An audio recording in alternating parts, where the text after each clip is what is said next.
Ndagusuhuje nkubwira ngo amahoro y'Imana nakomeze abane nawe muri ya gahunda yo kugenda tuguhuza cyangwa se tukurangira imitungo itimukanwa, inzu, ibibanza ndetse n'imitungo itimukanwa cyane cyane imodoka. Muri kano kanya ndagarutse kugira ngo nkwereke uyu mutungo utimukanwa. Ni muri site nk'uko uri kubibona, imashini zirimo gutunganya imihanda neza. Aha ni muri site igezweho, ikirimo ibibanza n'amazu bihendutse. Ni site ya Birembo, Gisasa, Uwaruraza. Imari rero cyangwa se umutungo nje kukwereka ni iyi nzu.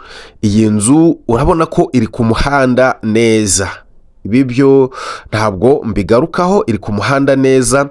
Iyi nzu iri mu kibanza gifite metero kare 181.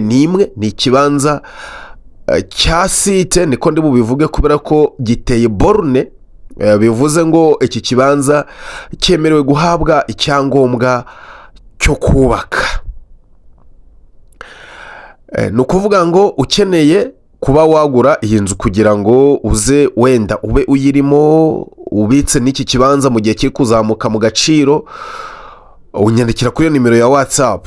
Niba nanone ushaka kwigurira iki kibanza ngo uhite ucyubakamo inzu, wakubakamo inzu metero kare 181 ni nyinshi, wakubakamo na ka etage nta kibazo, nabwo wanyandikira cyangwa se ukampamagara kuri iyo nimero iri kuri screen. Ndimo ndakwereka ko umuhanda umeze neza cyane.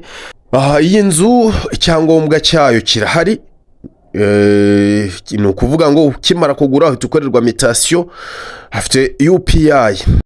Reka nkumenyeshe ko ibibanza byo muri iyi site ubundi biri kugura miliyoni 25 kuzamura. Ni ukuvuga ko rero wiguriye ubu buso kuri miliyoni 12 ukagura metero kare 181, waba uri mu nyungu.